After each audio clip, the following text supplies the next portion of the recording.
Greetings and welcome to the Miracle of Prosperity here on the New Thought Media Network.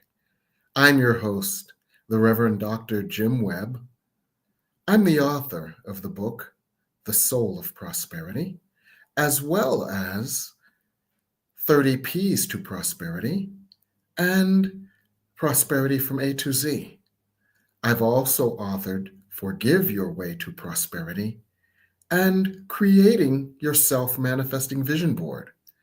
So it's always a joy for me to bring guests on that we can discuss prosperity. So we discuss all different aspects of prosperity. We may discuss professional prosperity, where you have a wonderful job with wonderful pay, where you offer a wonderful service in a wonderful way, a la Florence Scovel Shen. We may discuss relationship prosperity, where your relationships are outer reflections of the inner love, appreciation, and support that you've cultivated for yourself. So your relationships are then supportive, loving, and uplifting. We may discuss logistical prosperity, where your life works more easily, effortlessly, and joyfully. Or we may discuss the prosperity of support, where you feel supported in all of your efforts and you have all the resources necessary to live the joyful, fulfilling life you desire. So we look at prosperity from a number of different angles, and we look both at ways that we can remove the barriers to the prosperity that's already hidden in plain sight. And we look at spiritual tools and techniques that we can use to enhance our ability to draw our good to us and to draw our good to ourselves and to draw our good to us. So tonight we've got a special show planned that I'm quite excited about. Not only am I excited about the show, but I'm also excited about our guest. We're going to talk about detaching your way to prosperity. This is one of the spiritual tools that is not really understood as a way to gain prosperity. So we're going to talk about the art, the science, and the spirituality of detachment and how we can use it to draw prosperity to us and to draw us to prosperity. My guest tonight is one of your favorites, Edward Miller, author of the book Soul Power. We're so glad to have you, Edward. It's been a minute. It's so good to see you. Welcome. It has been a minute. I'm so glad to be with you guys today. We're glad to have you as well. Thank you for joining us tonight. And we were chatting in the green room before we started, and you mentioned a few things about detachment. One of them being releasing expectations. Tell us how releasing expectations can help us to develop more of a consciousness of prosperity. Wow, that's a great question.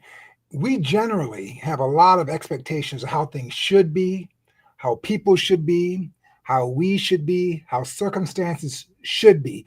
And it's from a limited ego perspective. But when you're detaching from all of those point of views, you can be open and available to receive just what you're supposed to be getting, just the blessing and the grace that you are available for. But when you have expectations and and requirements and Mhm. conditions, you generally are containing the demonstration in a smaller way. So if Okay. you're able to let go of some of those conditions, it can make you available to see life in its bigness and its broadness. Yes. Instead of its, my way is the only way. We have Yes. to start being very careful about our way, because our Mhm. way is just our conditioned point of view of seeing things, not Okay. not even Okay. in our not even always in our best interest. Right. Yeah. There's a lesson in A Course in Miracles. I don't even know what my best interest is. And it's true. God can see around corners. So that thing that for us might seem to be a disappointment is actually God guiding us in the way that is better for us in the long run. Yeah. The most favorite example of that is Jennifer Hudson, when Simon Cowell kicked her off of American Idol and told her basically what many people have heard: you're nothing, you're never going to be anything.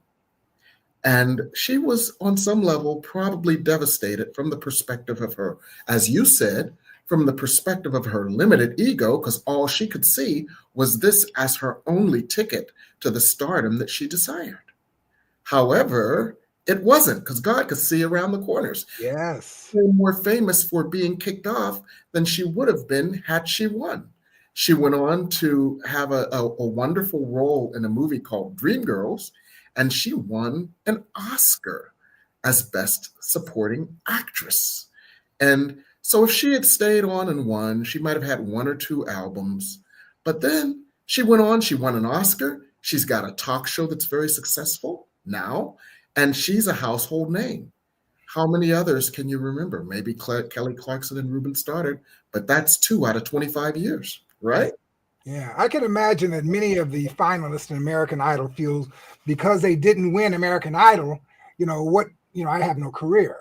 But the truth of the matter is that the evidence is pointing to them having a successful year in entertainment, a career in entertainment. So you have to allow that defeat to be something that doesn't bear you as disappointment the rest of your life. Exactly. I call it untying God's hand. Yes, yes. Because in my view, what I heard you say is that an expectation is a shackle you place on God's hands. He does. God has an unlimited number of sources, resources, and ways to serve your desire. Yes. If you untie God's hands. Yes. And you know what else you said that was quite interesting? You intimated that when you have that strong stranglehold called an expectation, that stranglehold causes you stress. Yes. That stranglehold diminishes your current prosperity because it stresses you out. And not only does it stress you out, diminishing your current prosperity, but it limits the ways you allow God to serve you. That's when right. God is trying to give you a banquet and you're saying, God, give me an orange right now. Yes. Well, it's interesting. Wanting, we can go back to something as simple as wanting the things to be a certain way, or wanting things to be your way, Yes. or wanting things to be ideal based on your limited perspective causes resistance. Yes. There's no opportunity for a miracle. There's no opportunity for a new way of seeing things when you've already contained it into a little expectation. Yeah. You're saying, God might be offering what you desire and you're batting it away because you're so fixated on this one little thing. It reminds me of that joke where a person is in a flood, and at first the police go around and say, leave out of here, the flood is coming. And the person doesn't. It says, God's going to save me. And then the police ride through in a boat and say, leave out of here. The flood, you see the flood is here, come with us. And they say, no, God has saved me. Then they go on the roof and the helicopter says, come, save me. Save me. And he says, no, I'm waiting for God to save me. And then finally, when he gets to heaven, he says, God, I'm waiting for you to save me. And God's like, what you talking about, Willis? I sent you the police, I sent you a boat, and I sent you a plane. So that's how we tie God's hands. And if we are detached, we untie God's hands and allow God to serve us through an infinite number of channels in an infinite number of ways. Listen, I have a question for you. Sure. I'd love to get your perspective. Generally, we get attached to things, right? Because we have been programmed to believe that this is what we need, this is who we are, this is what our requirement is. How do we then start allowing people to let go of that? How do you then start to allow yourself to let go of your limited perspectives, your limited hold? How do you start training yourself to be more open and flexible? Yes. In my book, The Soul of Prosperity, I advise people to focus on the feeling. What is it that you would like to feel? And when you ask people what is it they would like to feel, it's always some aspect of love. I would Yes. like to feel security. I would like to feel peace. I would like to feel harmony. I would like to feel love. It's always some aspect of love. Yes, it So is. so what I guide people to do, and I also do this in my coaching and my counseling and in my readings.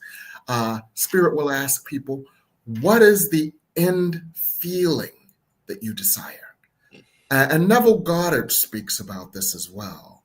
He says, focus on the feeling because the form will follow the feeling.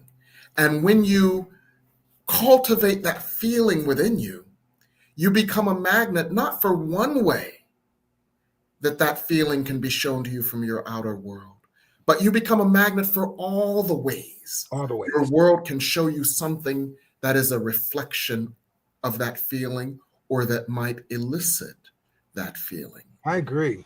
You know, Yeah. another thing that happens is that people believe they start to believe their feelings. So, for example, short story. I had Mhm. had a point in my career where I wanted something to happen really badly, and I Mhm. prepared, and I got a support team to help me to demonstrate it. And at the last minute, it fell through. Okay. I was devastated. Mhm. You know, I felt as though something was being taken away from me. I felt like I was Mm. being mistreated. I felt Mhm. like I was being abandoned Mm. and betrayed because I Mhm. didn't get my way. Yeah. And I held on to that for a long time until I Mhm. became more aware, until I started going into deeper meditation, realizing that Mhm. all those feelings I had, they Mhm. weren't wrong, they just weren't true. Yes. They weren't Yes. true. I was not being betrayed. I was Mhm. not being disregarded, and and Mhm. and I had to see my life as full for even the situations if that moment didn't go my way. I had to see that the life Mm. was there for me. I had Mhm. abundance. I Yeah. had, as you talked about, I had to align myself emotionally with the greater understanding, the love Mhm. understanding, the Yes. realizing, the faithful understanding. Yes. Interesting. A Course in Miracles lesson 304 says feelings are not facts. They're not. Yes, feelings are not facts. So capture the feeling that you desire, and you will be shown all the ways outside of you that How do you feeling. capture the feelings that you remember? How do you do that? I imagine what would it be like, or wouldn't it be nice to blank, blank, blank. And then I put myself in the meditative state of having, seeing, or experiencing blank, blank, blank. And then I just hold that energy. Because what I understand is that energy is me taking the infinitely creative substance of God's love and then molding it like Play Doh into a feeling. And then emanating that feeling, vibrating that feeling, sending out the vibrational frequency of that feeling, and then having that vibrational frequency go out and find its match and draw me to its match and draw that match to me. Well, Reverend Jim, you've had successes, you've had achievements, you've had accomplishments, you've had Yeah. a life that's been full of opportunity and love and greater access. What about those that have not had, what they believe have not had any place to align themselves emotionally with for prosperity? What if they have never felt like they had any successes they could align themselves with? What kind of advice would you give those kind of people? Imagine, Imagine. imagine. Feelings are your imagination is an important yet deeply overlooked spiritual tool for manifestation. We often believe that we have to see it in order to believe it. Hmm.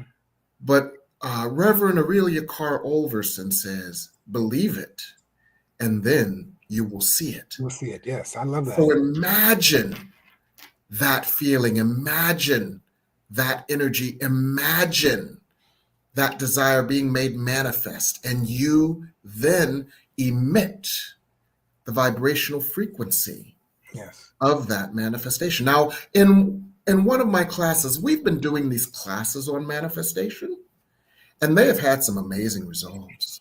One woman uh, in the class, she had one of those major breakthroughs. And as a result of this major breakthrough, within 24 hours, she was going on this cruise that she 25-day cruise that she got for less than for 60% off.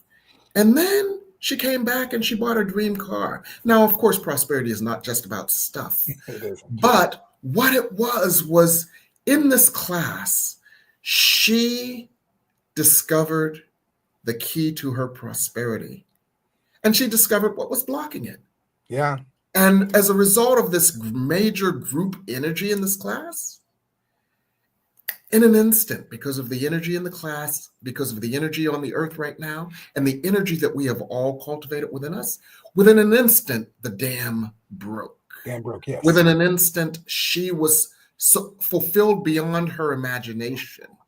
And the reason that I bring this up is because one of the exercises we did in this class, and that we will continue to do exercises like this and many more, one of the exercises we did was what I call raindrops on roses and whiskers on kittens, something on something and warm woolen mittens.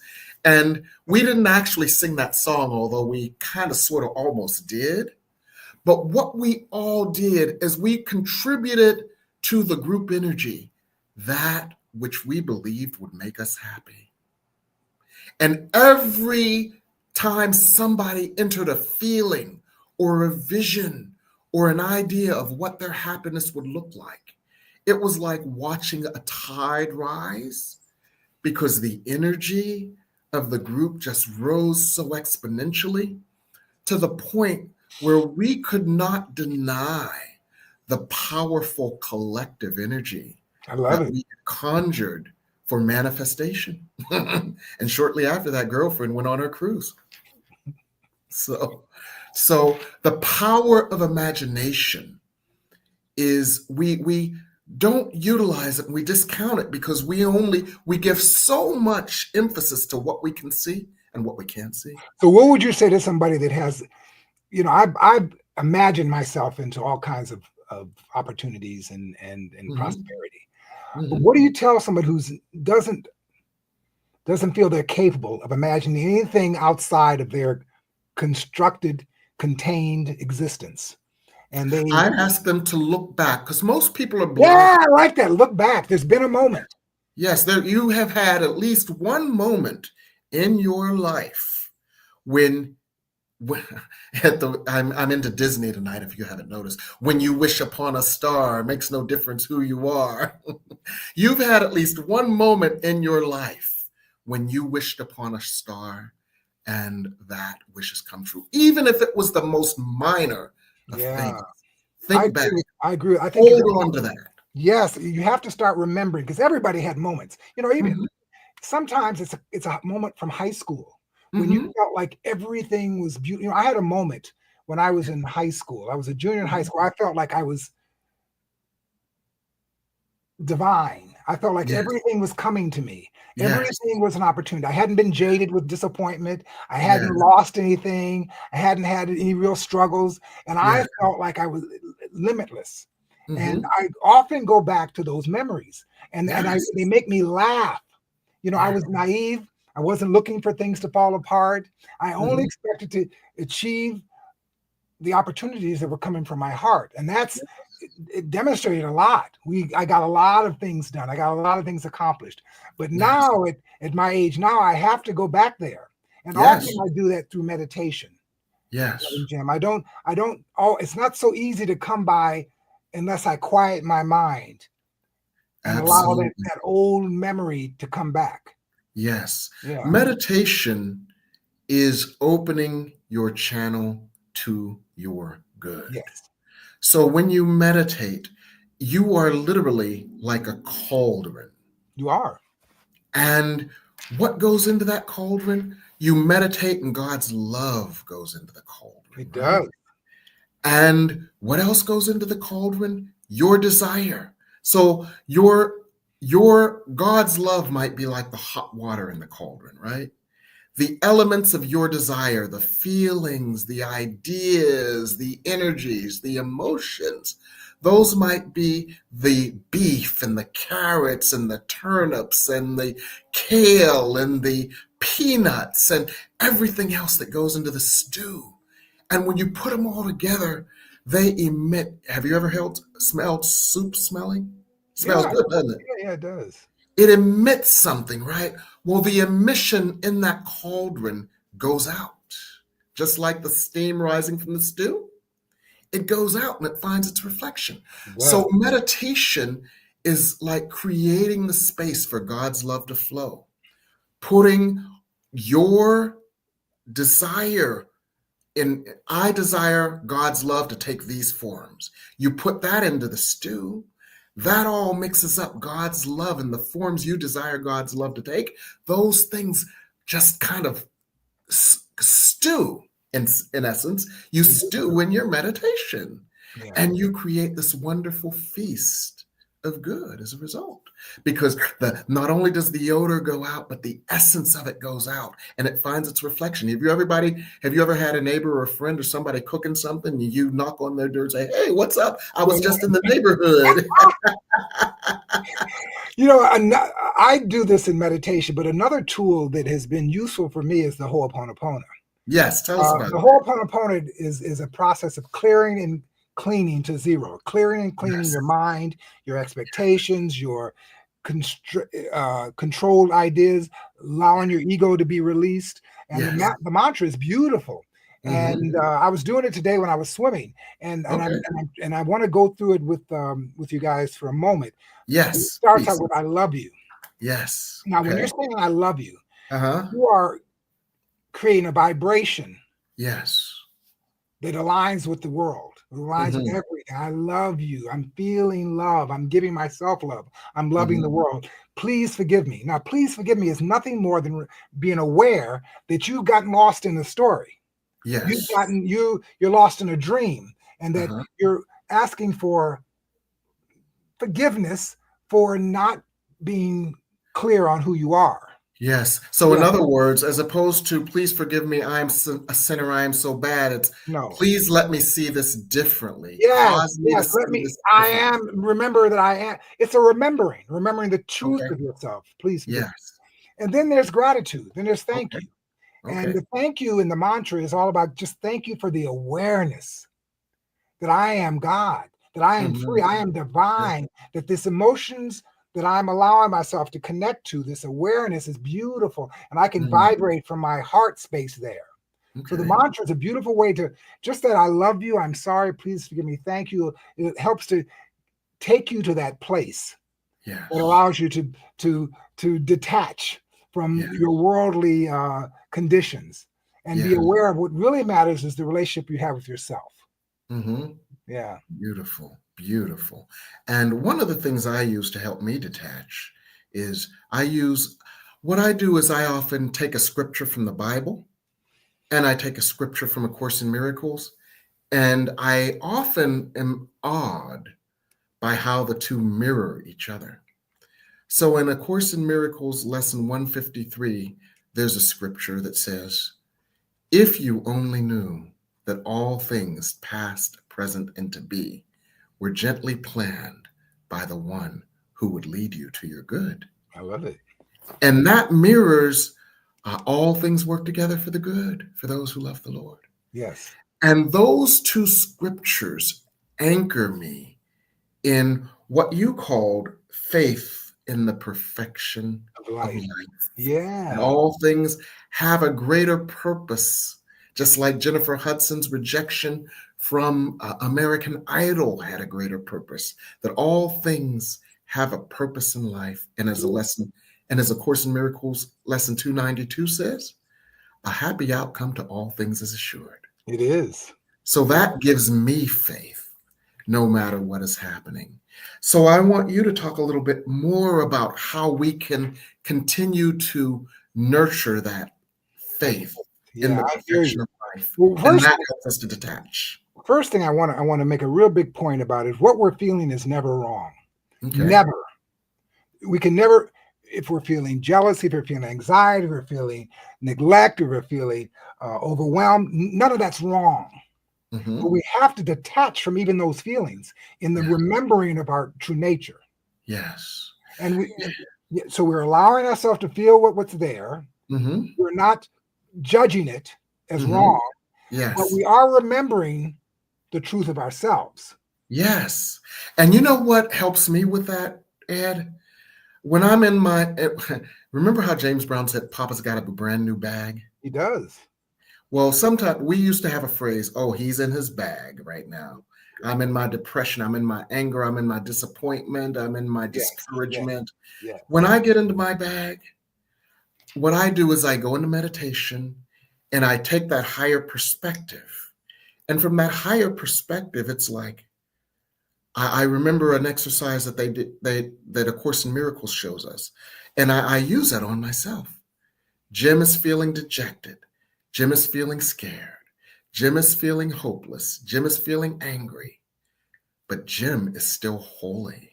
That's right. Above all, Jim is still holy. And so my higher self, that higher perspective, sees me as all these things that I'm feeling. It acknowledges all these things that I'm feeling, but it causes me to remember, despite this momentary feeling, you are still the holy beloved of That's God, perfect, man. deserving of every gift and blessing and benefit of God's grace. Yep. So that's one of the tools I use. We've got so many more of these. I want to continue discussing all the tools we can use to detach for prosperity, but we have to sell some soap.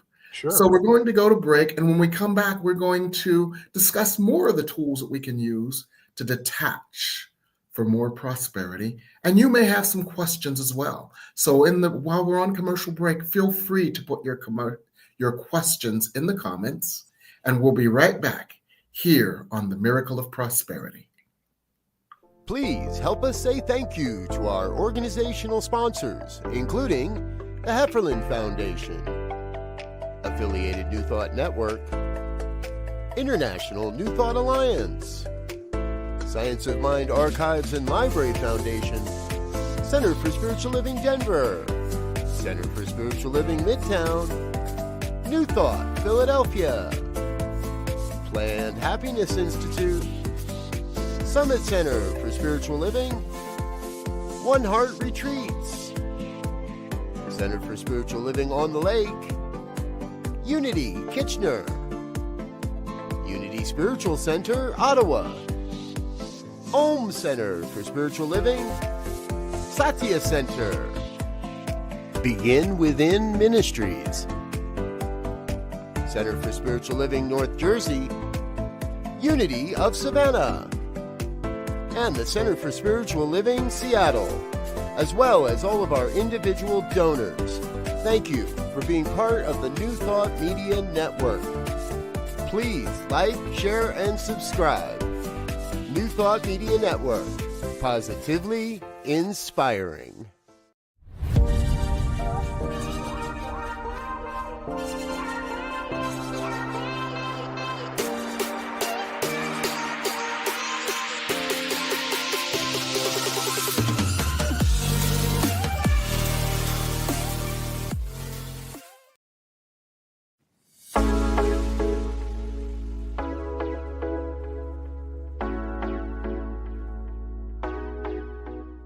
What if the person you think you are is just a fraction of who you truly are? What if years of conditioning and surviving in a challenging world have left you clinging to strategies and beliefs that mask your truest nature? I'm Catherine Duca, psychotherapist and self-esteem coach, and you're listening to Who Do You Think You Are? A show that looks beneath our psychological masks and uncovers our profoundly messy, beautiful, brilliant, tender-hearted essence. Join me as we go in search of the hidden power of our true selves. I'm so glad you're here.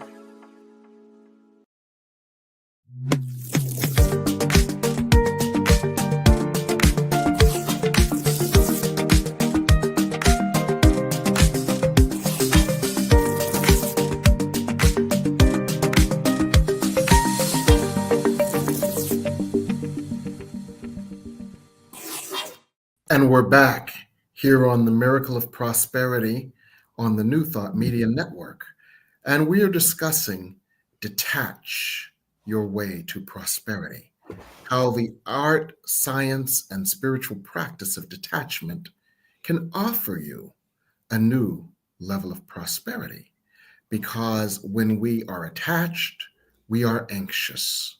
When we are attached, we are tying God's hands and restricting God's ability to serve us through an infinite number of ways, through an infinite number of channels. And when we are attached, we are likely blocking our blessings. So if we can detach, we can immediately feel less anxiety and thus more prosperity. And in the long run, we can invite God to serve us through an infinite number of channels in an infinite number of ways. And one of the pieces of wisdom that you offered was allowing things to be as they are. And I want to sing a song, not really. But this song is indicative of where I was at one point when I thought that was the wimpiest thing in the world. So I'm going to play devil's advocate. There was a time in my life where I thought I had to do it all by myself. I didn't know that the grace of God was sufficient. I didn't know I had the right to ask for help. There are times when you are discouraged, struggling just to make it through another day, and you've got to let it go, let it all go. I release and I let go, and I let Spirit run my life. Well, the first time I heard that song, it was liberating to me because it was one of the first times that I realized that God was in my corner, that God was not this monolithic, judgmental force that was actually destructive, waiting to destroy me, judge me, and condemn me. That God wasn't this sadistic force punishing me. And so the point of all of this is, for many of us who have been traumatized, it's very difficult for us to trust that there is a universe that can love and support us. Yeah. So how would you help us to allow things to be exactly as they are when we got to control things because nobody else is working with us? Nobody else is helping us. We're all on our own. Well, there's a sense of remembering. I talked about this before about remembering, and I have a grassroots feeling or knowing that I am a divine being. It's a grassroots understanding. I Okay. can't be anything but a divine being. Mhm. I'm not this flawed human with these flawed human perspectives. I'm not this emotional being that has to process and heal and all that. I'm a divine being, and I have to remember that. And even though at times things seem to not be going my way, Yes.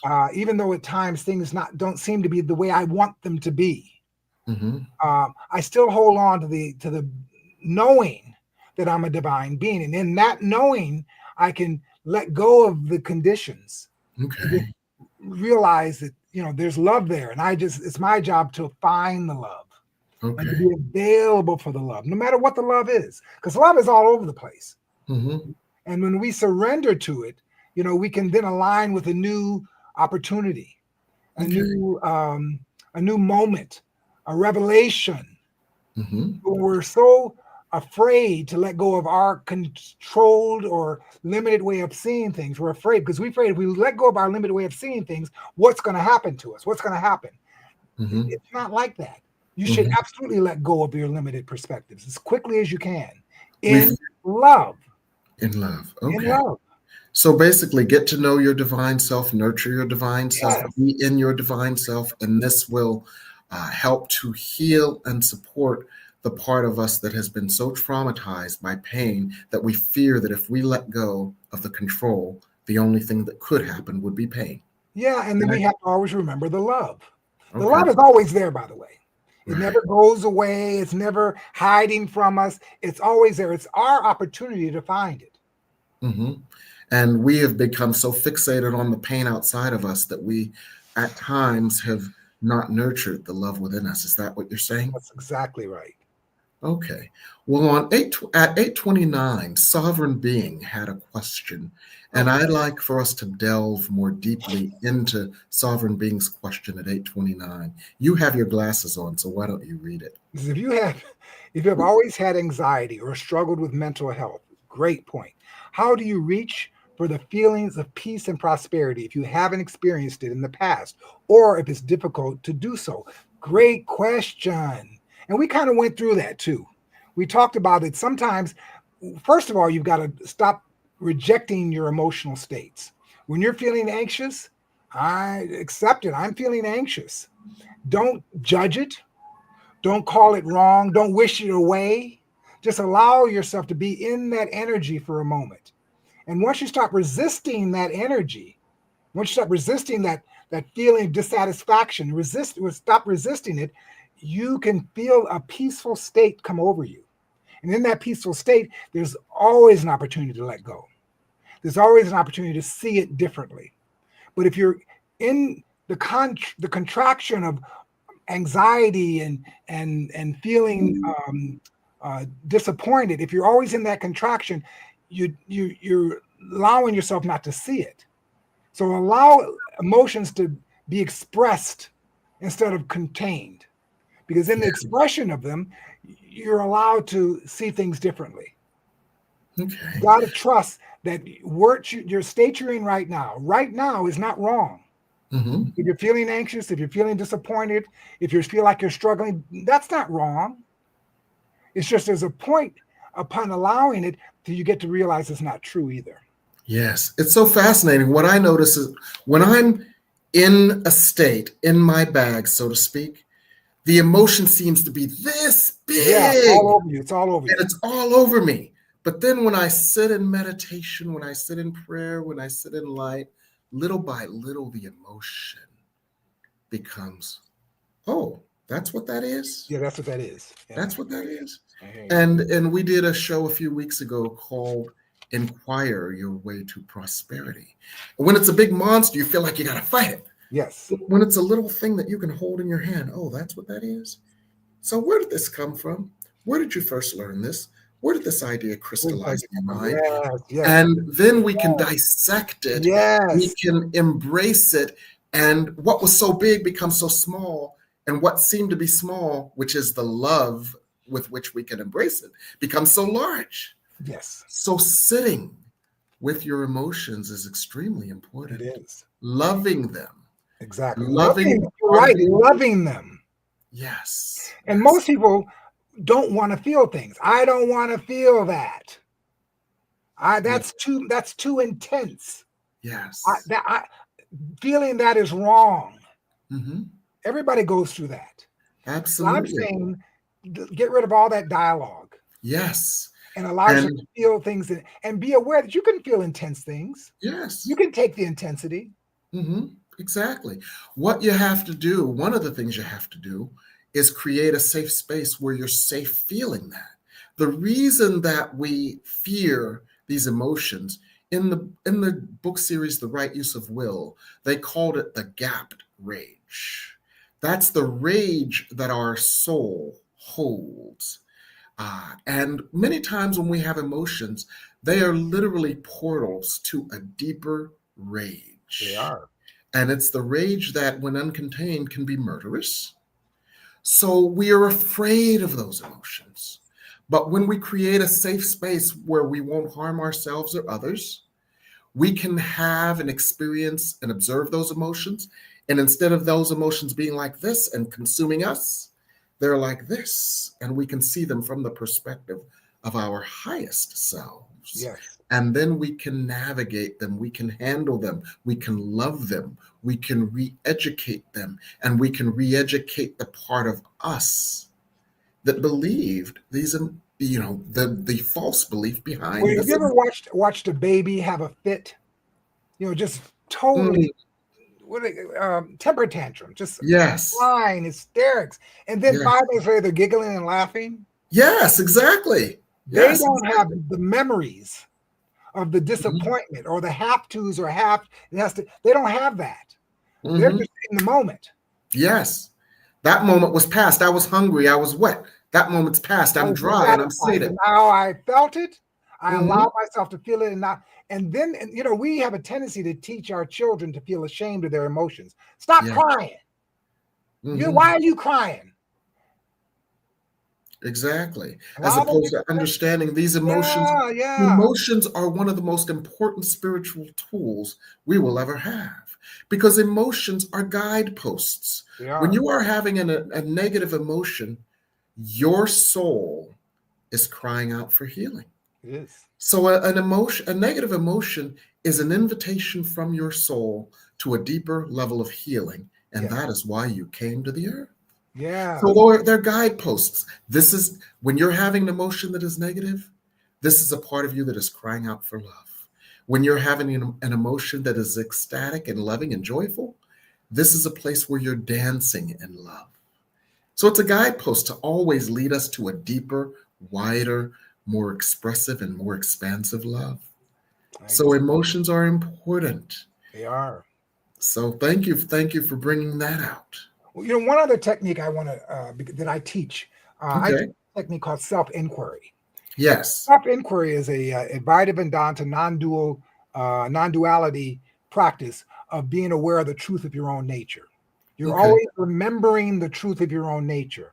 So whatever comes up, whenever you're triggered emotionally, whenever you are find yourself in judgment, you always remember the truth of who you are.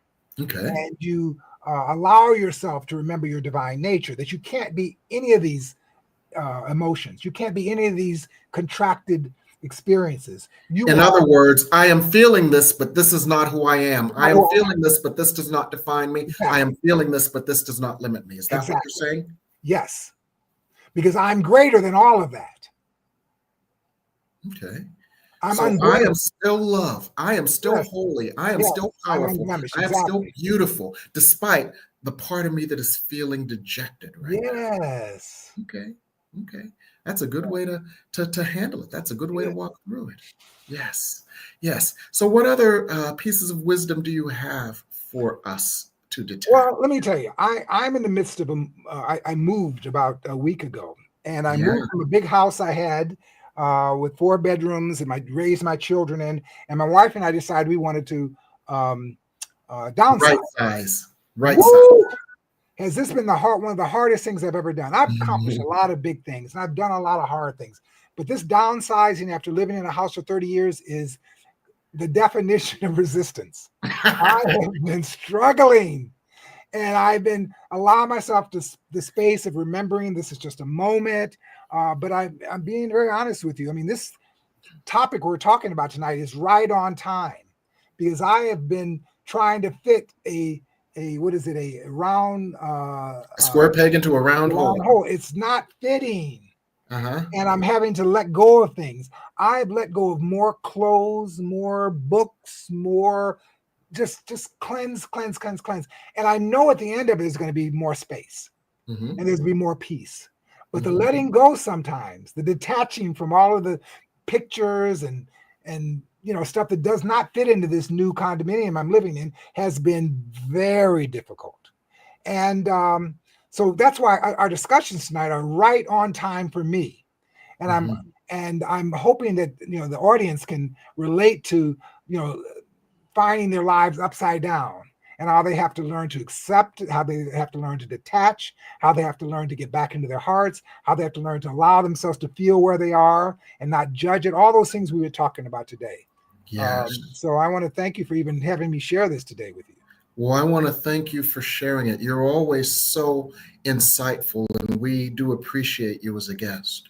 So what are you working on these days, Ed? Well, I've been working on nothing for the past month. You've been working on moving. Yes. Allowing myself to be totally put all this attention on this new life. And it is a new life. It's a brand new chapter. So that's kind of what I've been working on lately. Yes. But I have big plans in the future. And I'm going to start thinking in those terms, in the next couple of weeks. But right now, I'm still throwing away things. I'm still trying to organize myself. It's been interesting. Yes. Well, for you and Deanna, who commented that she's going through the same thing, I am here to tell you of the light on the other Other side. side, yeah. The light on the other side. Those skis that you haven't used for 15 years that you let go of, you will have forgotten you ever owned them. Exactly. I get that. And not only that, but you will find that the energy that you have. One of the biggest things I found I didn't expect when I moved from my big house into a condo, uh, I didn't expect the energy to flow so well. Mm, I didn't realize how much stuff was blocking the energy and was like an anchor absolutely. on me to the past when my energy wanted to go forward. Well, just think of what you're saying. We're attached to so many things. Right. We're attached to pictures. We're attached to cars. We're attached to clothes. We're attached to all of our things, our technology. We're attached. We believe that we need them, and we believe they make us who we are. Mm-hmm. So when you And start shedding all of that, yes, it can be a very disturbing thing. But at the other side of it, there's this freedom, and yes, spaciousness, or yes. new ways of seeing things. And energy that just flows like you wouldn't believe because you're not anchored in all that stuff from the Yeah, I past. get you. Yes, yes. And we believe these things make us who we are. And if we were to just remember that those things don't make us who we are, God made us who we are. That's God right. made us whole, holy, loving, lovable, regardless of those things. Yes. So you've been working on detaching, in other words, which is So why I you're such an heard you have a effective new teacher. class starting soon. Yes, I do. I have a new class. It starts on September 8th, which is a little less than a month from now. It's already over half sold out. It's called Mastering Manifestation Magic. Cool. This new class, Mastering Manifestation Magic, helps us to put together all of the tools for manifestation because there's so much light on the earth that can be used to manifest. And there's so much light that we've developed within us that can be used to manifest, that it can be absolutely magical. I've had people in my class recently manifest things literally immediately because of the energy that is possible now and because of the group dynamic that enables us all to go deeper in our manifestation journey. So this class is not only for folks who you may have had a manifestation class before, you may have done vision boards at the beginning of the year, dust them off. There's a new energy now within you and outside of you. There are new ways to use this energy for manifestation magic. And this group is designed specifically to support you. It's channeled messages, it's channeled information, channeled healing, channeled discussion, and we put together a roadmap for your manifestation specific to your needs. So it's 8 Mondays and Thursdays beginning September 8th. It's over half sold out, even though it's a month out. So if this is of interest to you, reach me soon. Let me know that you intend to join because there's also a big discount for early registration with prepayment. So secure your spot before they're all gone. Jim, I've been in some of manifestation workshops, and being in a group with others that are learning, there's an energy there that's transformative. So I'm sure you're going to have a lot of miracles and great demonstrations that are going to come from this. Yes. Yeah. So what I'm suggesting for everyone is to come get your miracle because the group energy is conducive to it. The teachings, the healing, the channeled messages, the answers to your questions can all help you to come get your miracle. Like that old song, Come and Get Your Love by Redbone. Yes. Come and get your miracle. Come and get your manifestation miracle. So that's what I'm working on. But I am just so thankful to you, Ed, for spending your time. And I know your time right now is so crucial given that you were in the midst of a move. Thank you for spending some of it. There also appeared to be some great comments. I didn't get a chance to read all of them, but it seemed that a lot of people were going through transition right now. And I Yes. appreciate them sharing that with us also. Everyone needs to know what you shared. You are the beloved of God and not your stuff. Yes. So let us remember that we can detach our way to prosperity. And I want to thank you once again. I want to thank our producer, Reverend Michael Mangus. And I want to thank our audience for your participation, for your questions and comments. And I want to let you know we're here every Sunday evening at 8 o'clock here on the New Thought Miracle Network. Thank you and good night. Good night.